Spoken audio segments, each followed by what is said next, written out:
Viva! Este é o Sobre Carris. Hoje trazemos-lhe uma gravação que fizemos a 30 de agosto, a partir de Alcotim, no Algarve. O Sobre Carris fez parte do evento da representação da Comissão Europeia em Portugal, o Summer Camp. No fundo é a escola de verão da Comissão Europeia em Portugal. O que vão ouvir é um debate com Frederico Francisco e João Cravinho. Pedimos desde já desculpa porque o áudio não está nas melhores condições, mas não queremos deixar de agradecer ao jornalista Bruno Horta, do Observador, por nos ter enviado este áudio que nos permite trazer este programa até si. E também, claro, à representação da Comissão Europeia em Portugal pelo convite. Vamos ouvir. Olá, boa tarde a todos. Estamos aqui com uma plateia de 32 jovens de todo o país aqui em Alcotim, onde temos estado a aprender e a debater a Europa em que queremos e na qual temos muitas ambições. E este é o momento ideal para chamar os nossos convidados de hoje, esta edição muito especial do Sobre Carris.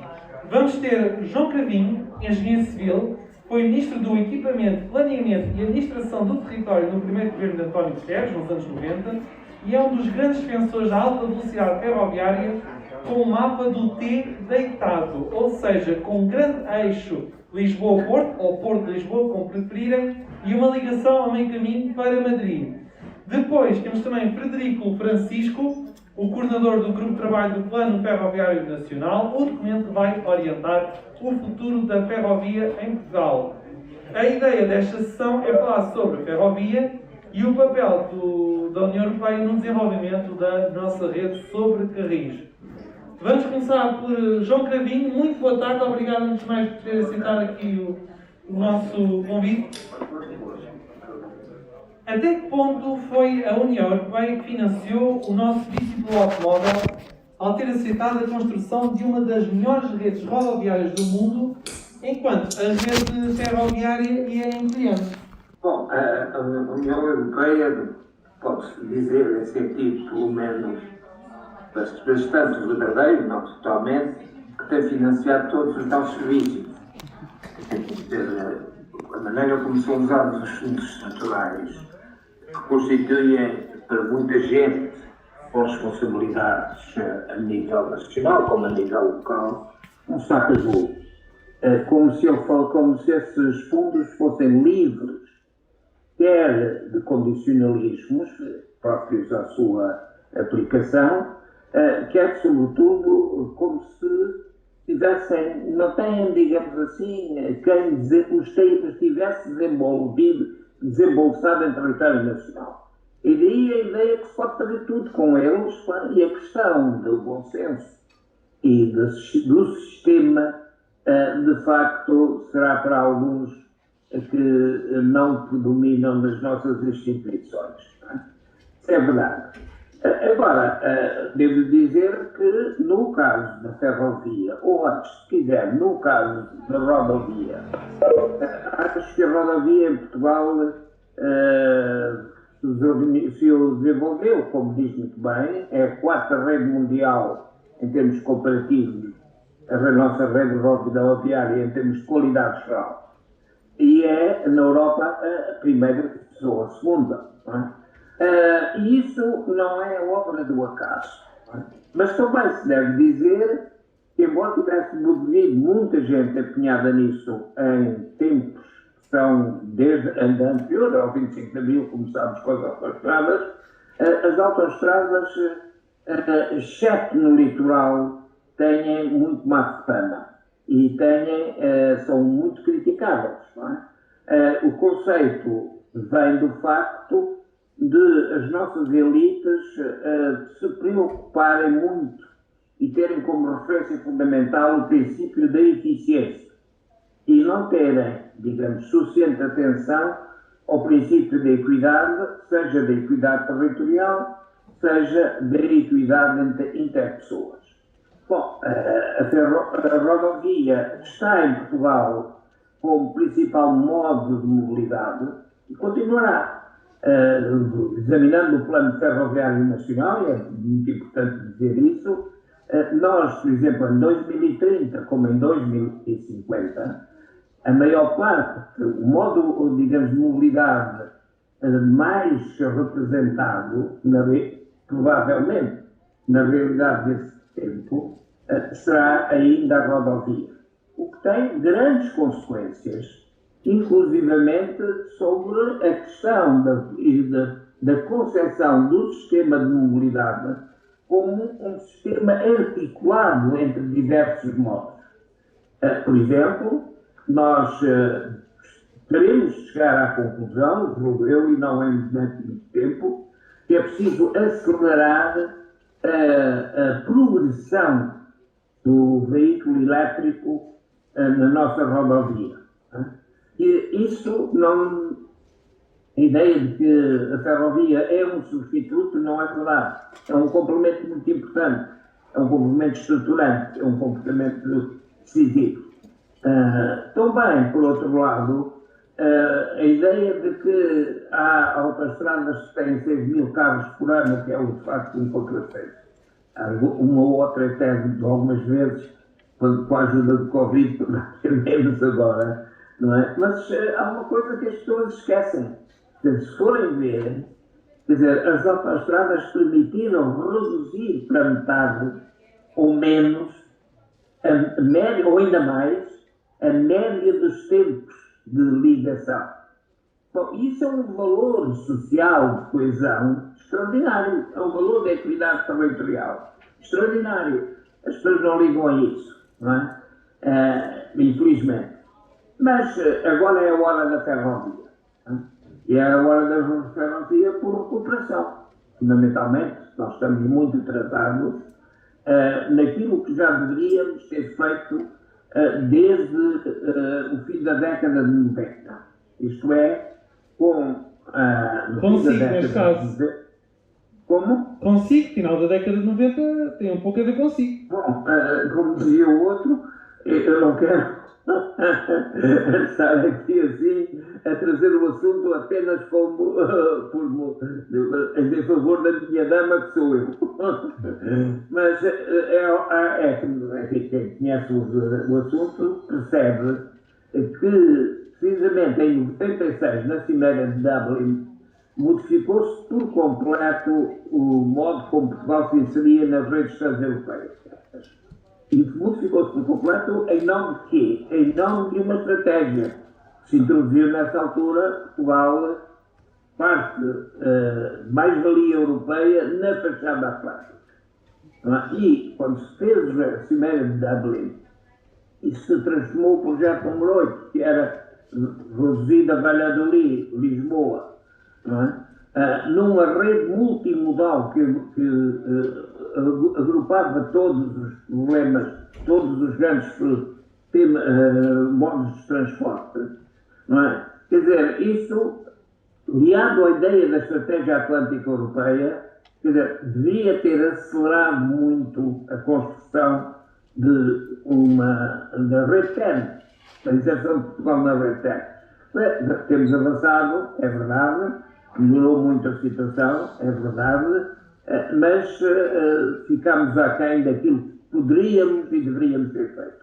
Deixa-me abrir aqui o debate também ao Frederico, até porque fala-se muito do futuro das ligações internacionais de Portugal, estamos a falar obviamente da ferrovia, e neste caso Portugal depende apenas de um Estado-membro, que é a Espanha. A União Europeia pode ter algum papel para que o futuro mapa da nossa rede, quando estamos agora neste momento a definir o futuro do Plano Ferroviário Nacional, a União Europeia pode ter algum papel para que este mapa não dependa apenas dos interesses dos espanhóis, mas corresponda também aos nossos interesses? Eu digo isto porque nós conhecemos, por exemplo, o caso do Sinho Barca d'Alva, em que a União Europeia diz que é uma ligação transfronteiriça importante, e do lado dos espanhóis não existe qualquer interesse em voltar a ter essa ligação que depois ligará, obviamente, a Salamanca. Estamos assim tão dependentes dos espanhóis naquilo que é a nossa construção dos nossos interesses e do nosso mapa da rede ferroviária nacional, Frederico? No que diz respeito às ligações internacionais, na prática, sim. Porque se é verdade que a União Europeia, o papel que tem aqui é essencialmente a definição das redes transeuropeias de transporte e, na verdade, o processo de revisão dessas redes está neste momento em curso. Na prática, a União Europeia acaba por refletir, em parte, aquilo que é o equilíbrio de interesse entre os diferentes países. E, portanto, tipicamente, aquilo que acontece é que Portugal e Espanha tentam encontrar as coisas em que estão de acordo para pressionar a Comissão Europeia a incluí-las na rede, não é? E, em geral, coisas que sejam importantes para ambos.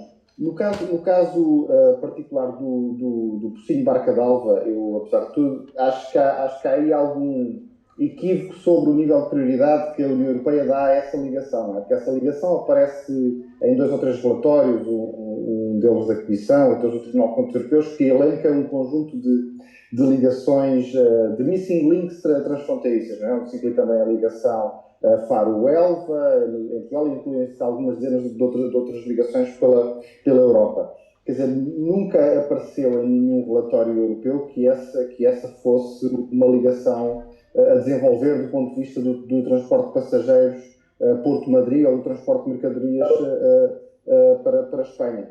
Não significa que essa não venha a ser uma...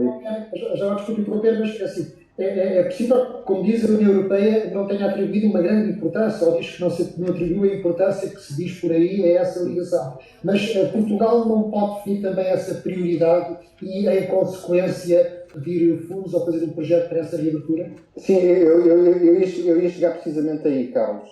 Porque, vamos ver, a União Europeia preocupa-se com aquilo que são os grandes fluxos de passageiros e de mercadorias e com as ligações transfronteiriças de longa distância. Agora, isso não impede que, ao nível dos governos nacionais e ao nível das autoridades regionais também, que se desenvolva. Estamos a falar do fim de Barca d'Alva, mas podíamos estar a falar de outros exemplos, sei lá, do ramal de Cáceres, de outras ligações até mesmo aqui mais no Algarve, Frederico. Da fronteira. Nada impede que os países e as regiões dentro dos países desenvolvam projetos que não tenham só a ver com a própria ligação ferroviária, mas que incluam um projeto de desenvolvimento económico, de património, de turismo. A linha do Douro, se a linha do Douro reabrisse até Barca d'Alva, poderia ser a única linha ferroviária do mundo que liga 3 locais de património mundial, o Douro Internacional, Foz-Coa e o Porto, não é? Portanto, isto é algo que eu não sou especialista em desenvolvimento turístico, mas eu imagino que isso é algo que possa ser apresentado como um produto turístico de excelência, como a linha do Douro já se tem vindo a tornar. Portanto, nós em Portugal, quer dizer, estamos a fazer o nosso trabalho nesse sentido também. Há um estudo que está em curso para o Pocinho Barca d'Alva, que envolve a CCDR Norte, que envolve os agentes da região e quer dizer, eu estou relativamente convencido que mais tarde ou mais cedo esse projeto irá ver a luz do dia. Agora, como eu estava a dizer,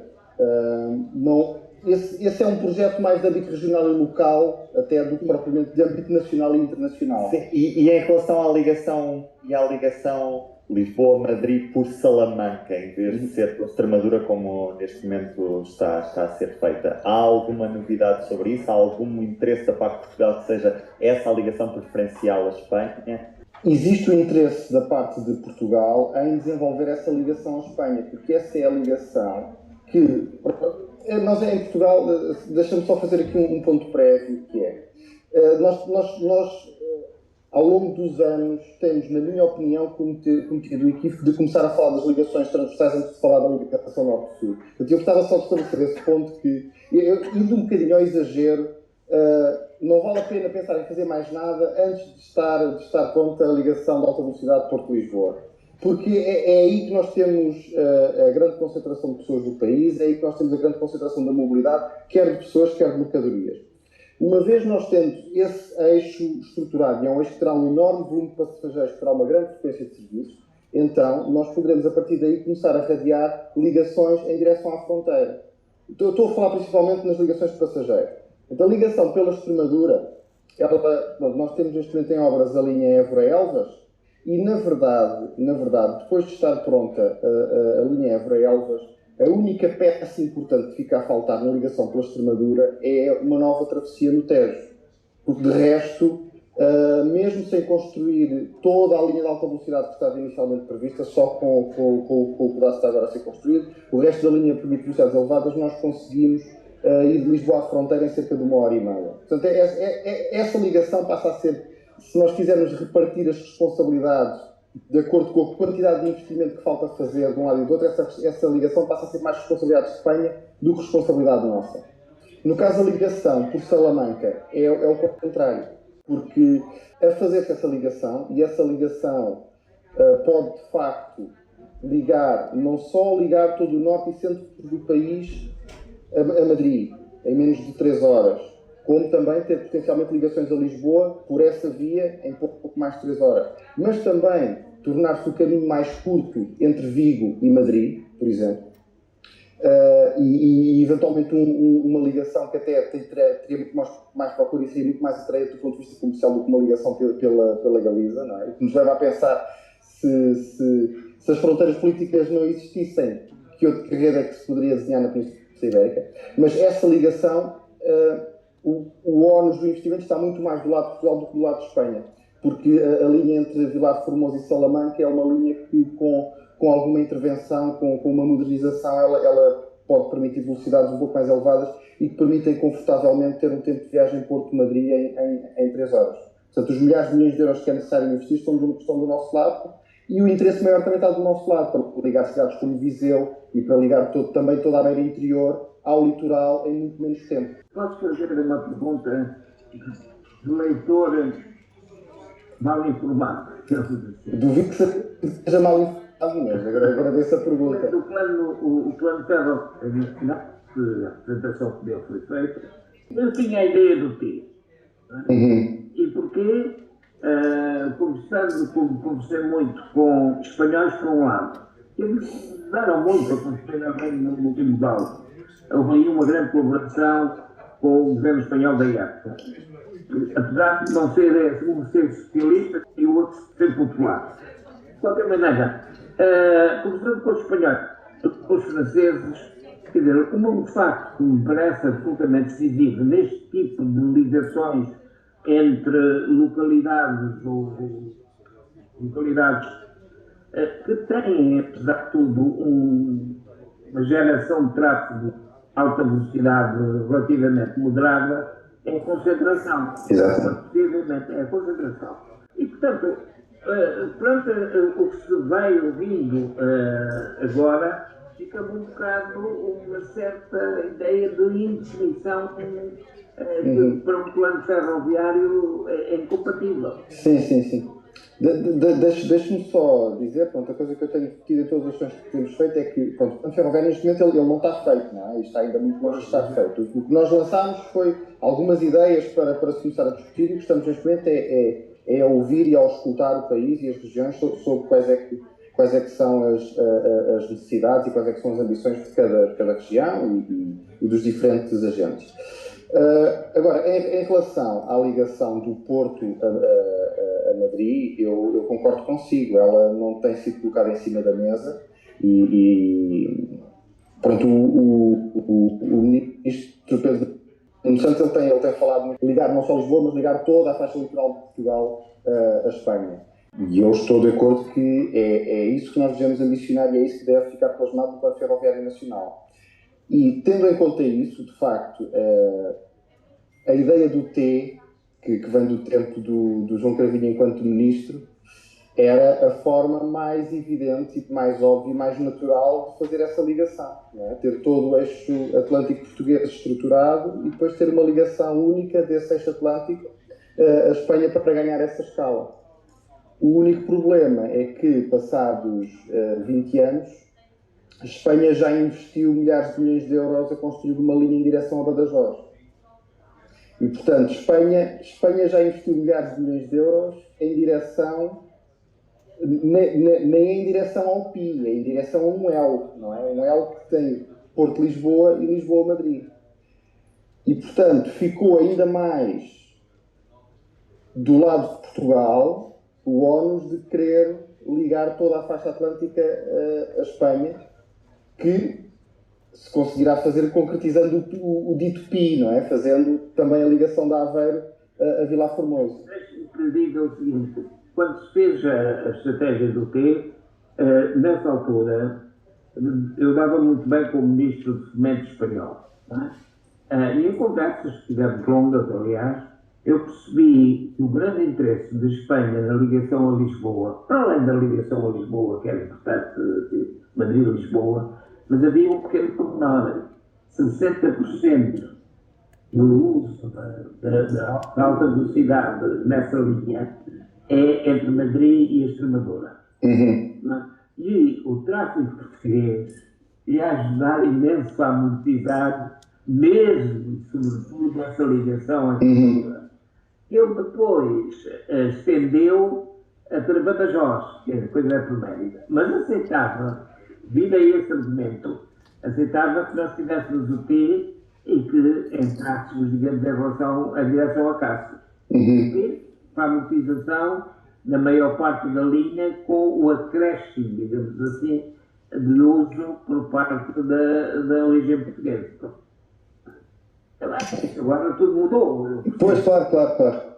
Bom, e já agora devo dizer uma coisa, só para... O maior erro em termos de mobilidade é a localização do aeroporto de Lisboa. De longe, é um erro abissal. É daqueles erros que eu dizia, isto nem na Bechonalândia.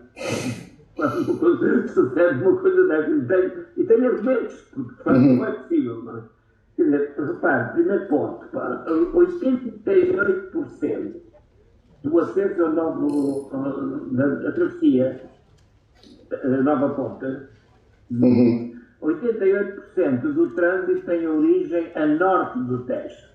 O Tejo é uma das barreiras, digamos assim, geográficas mais importantes que existe na Europa em termos de mobilidade.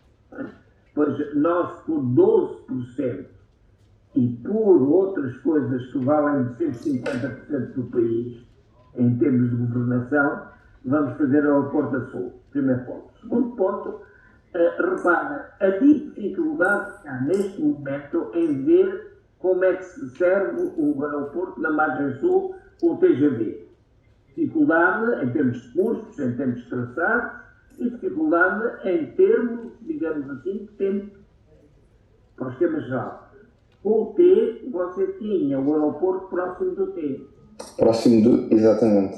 Próximo da junção do T.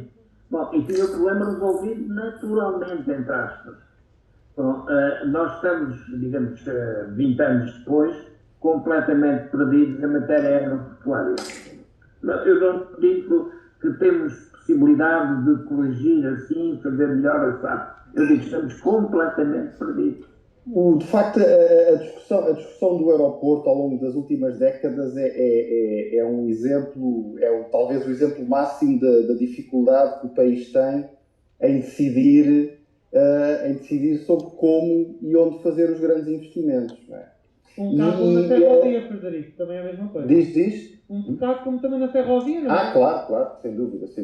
Mas, quer dizer, a mim sempre fez muita confusão o debate por ser as pessoas estarem à espera que viesse alguma entidade dizer esta solução é a melhor, e é melhor do que outra em todos os aspectos. Ou quando na altura o governo pediu para fazer o estudo, pediu ao NEC para fazer o estudo comparativo entre a OTA e Alcochete para o aeroporto, e lembro daquilo ter sido apresentado na televisão quase como uma coisa futebolística. Não é? Portanto, eram 7 critérios, dá 4-3 a favor de Alcochete, ganha Alcochete. Eu lembro daquilo na altura me fazer muita confusão, porque, quer dizer, de facto, uma localização será melhor por algumas razões, outra localização será melhor por outras razões. E no fim do dia, a decisão teria sempre que ser política.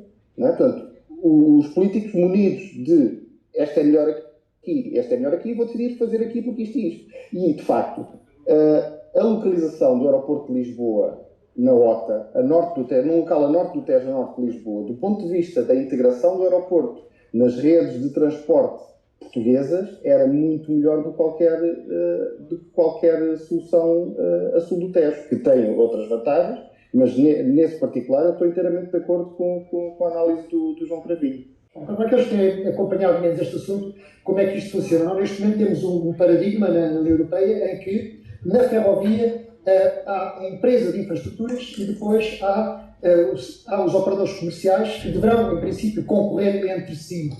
Significa que, tecnicamente, qualquer um de vocês aí da plateia, qualquer um destes jovens, se quiser formar uma empresa, uma sociedade e entrar no negócio da exploração de companheiros. É capaz de ser mais fácil montar um bar ou um café, obviamente que há muitas barreiras à entrada na ferrovia, mas para perceberem que, tecnicamente, o paradigma é venham operadores, temos empresas de infraestruturas, venham concorrer entre si e, com os mecanismos de mercado, atingem-se um ótimo e, portanto, a concorrência na ferrovia levará a que esta se desenvolva. Ora, a pergunta que eu tinha para João Cravinho, que foi, de facto, a pessoa que em Portugal separou a infraestrutura da operação comercial, criando, na altura, a REFER, o que eu queria perguntar é se a União Europeia deve fomentar que o comboio concorra com o comboio ou a ferrovia deve concorrer com a rodovia? Era esta a questão. Primeiro ponto, a União Europeia tem um problema muito sério, que é o modelo, no fundo, o modelo alemão. O modelo alemão que atribui à concorrência a centralidade da política económica. E vê-se isso através do poder dos comissários e a matéria em que eles vão intervir. Bom, eu acho que seria um campo onde poderia haver menos responsabilização da comunitária, apesar disso ter problemas com o mercado interno, e poderia dar lugar a uma, digamos, situação um pouco mais flexível e plural, não é? Desse campo. Mas a questão é que Portugal tem um aspecto, chamemos assim, secreto ou ignorado. Digo secreto porque a gente não fala dele. Não é porque tem nada de segredo em si mesmo. Quer dizer, a processo da ferrovia acabou por ser tão bem uma maneira de resolver um problema. Era, perdoem-me a expressão, a fossilização da CP. E, portanto, separar. Eu sei que o Frederico tem aqui uma opinião, acha que isto foi um erro, não é? Eu li a sua peça. Mas, independentemente disso, eu não vou agora arguir isso, porque admito que tenha bom fundamento para dizer fazer as suas críticas. Eu estava a sorrir porque estava a reconhecer a fossilização da CP. Estava a reconhecer. Meu caro amigo. Meu caro amigo. Quer dizer, não havia processo. Eu tive discussões com os sindicatos e com os técnicos superiores que estavam precisamente a planear a parte das infraestruturas, da quadrícula central disto tudo, não é? E o que me diziam assim, nós temos uma maneira de ver as coisas, quer dizer, nós somos ferroviários e não saímos dali, não é? Quer dizer, e isto pode tudo, por exemplo, o problema da concorrência, da competitividade do caminho de ferro. Um dos grandes problemas da competitividade do caminho de ferro é o handling daquilo tudo. Não é? E ainda hoje se calhar, porque nós temos um grande problema de handling logístico. Não é?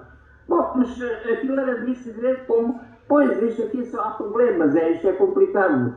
Mas não havia menor urgência em atacá-lo. E estava todo na harmonia. Portanto, sacudir aquilo de algum modo foi a ideia. Então, bem, não foi a única. A política ferroviária europeia da Comissão foi determinante. Não é? Quero dizer o contrário. Mas, sem dúvida, que ajudou a dizer é preciso sacudir a parte institucional. Não é? Os poderes institucionais instalados. Muito bem. João Cravinho, Frederico, vamos só passar aqui para uma pergunta aqui da nossa audiência. Como é que te chamas? Qual é a tua pergunta, por favor? E vens de onde já agora? Olá, boa tarde. Meu nome é António, sou de Vila Real de Santo António. E a minha pergunta falou-se aqui da ferrovia, que é um tema bastante importante, mas para mim, e acho que é muito urgente, é o tema do novo aeroporto de Lisboa.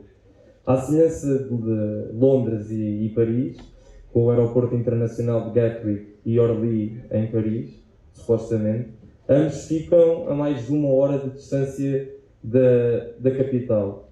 Porque é que em Portugal se está constantemente a pensar em construir um novo aeroporto e por que não utilizar, por exemplo, o aeroporto internacional de Beja, que tem uma capacidade operacional muito maior que o aeroporto Humberto Delgado e até, por exemplo, com a viabilização da ferrovia até Beja, temos as autoestradas, por que não utilizar uma infraestrutura que já existe e que está inviabilizada e é inoperacional do ponto de vista logístico? Por que não utilizar e em vez de construir um novo aeroporto? É só gastar dinheiro público ou fundos europeus e não faz sentido absolutamente nenhum. Essa é a minha pergunta. 2 minutos para responder. Frederico Francisco e João Cravinho, façam favor. É 2 a cada um ou 2 para os dois? 2 para os dois. Vão ter que dividir bem os 2 minutos.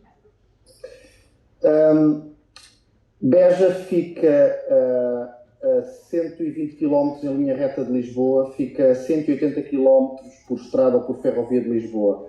Não há nenhum exemplo na Europa de um aeroporto a 180 km a servir a cidade que é suposto servir corretamente. O único exemplo comparável é o aeroporto de Beauvais, em Paris. Tinha ligações apenas por autocarro e o único operador era a Ryanair, e que nunca conseguiu atingir níveis de tráfego e estava até em crescimento mesmo antes do Covid.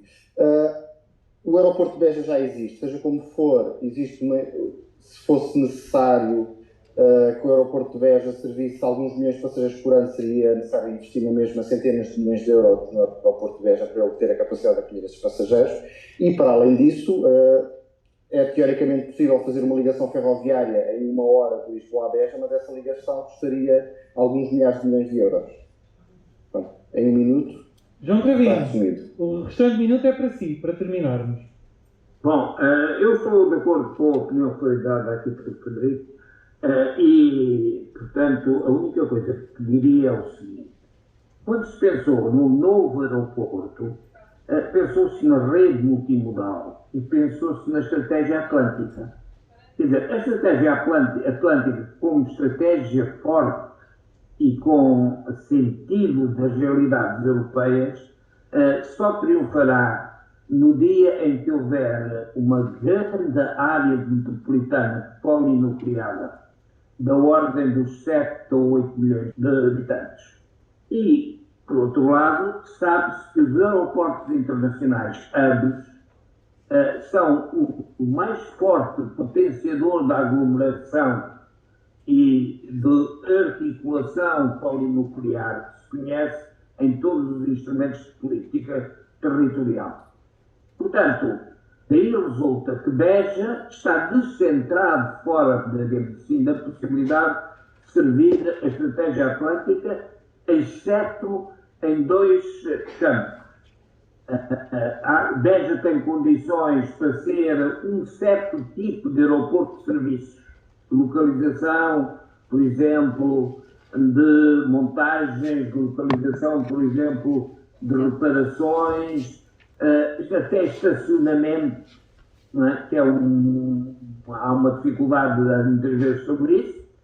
Esse é um tipo de serviços que Beja pode funcionar muito bem e que não há muita concorrência, e acho que nós nunca nos dirigimos a sério a esse mercado.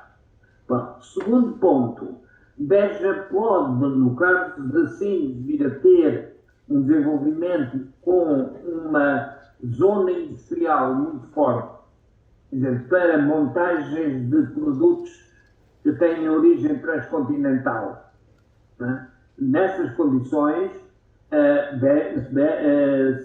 Beja pode ser um aeroporto de reforço e de organização das linhas de abastecimento, que são um tipo, digamos assim, de atividade económica que dá origem a um maior tráfego de componentes e de tipos de produção. Uma terceira hipótese, que era fazer de Beja uma espécie de hub chinês. Bom, houve tempo em que existiu, e eu acho que os chineses nestas coisas pensam com tempo de antecedência, quer dizer, que era fazer o voo transcontinental China-Beja e depois fins a partir de Beja para a Europa toda. Mas isso tem problemas políticos hoje que não tinha na época. Não é apenas uma questão, digamos, de interesses comerciais. Tudo junto, não vejo como Beja possa aspirar a esse papel de um novo aeroporto estruturador da mais-valia, digamos assim, de frente atlântica europeia. E com este Mas agora cruzamento... permitam-me só que contraponha com uma questão complementar, que é o seguinte: e que tal pensar também em Montreal, perto de Leiria, aberto à aviação civil, e termos Beja a sul e Montreal a norte, ambos complementares ao aeroporto de Lisboa, evitando assim que se construa um novo aeroporto, sendo que as linhas férreas já existem, só precisam de ser modernizadas, acrescentando naturalmente a construção da travessia do Tejo. Bom, eu por mim digo, nunca estudei problema. Portanto, estas coisas, não há aqui assim standard, digamos assim, que se aplica ao modo que se diga bem. Isto são, o Sr. Palimão, a certa altura, não percebia nada de siderurgia, dizia, bem, isto são 3 cimenteiras. E eu estava-se completo. Mas eu não tenho ideia de, olhando para Montreal, ou vendo alguns dados, que se possa dizer, isto é uma hora e meia ou é meia hora. Não é? Por hipótese. Não é? Agora, há uma coisa que me parece: Lisboa precisa de um novo aeroporto de raiz, não partilhado com o uso de uma base militar. Vejo que há um conflito entre um hub atlântico de escala europeia, não é? Com potencial, lá está, na convergência imediata, e a ideia de uma instalação aeroportuária de grande dimensão, partilhando a zona militar. Os únicos que têm coisas dessas, e porque os portugueses impuseram, foram os americanos. Obrigado por terem assistido a esta gravação do Sobre Carris. Vamos ter que ficar por aqui, porque temos um debate já a seguir. Obrigado mais uma vez por nos terem convidado, e também a João Cravinho e a Frederico Francisco. Certamente vamos continuar esse e outros debates. O público fica no ouvido.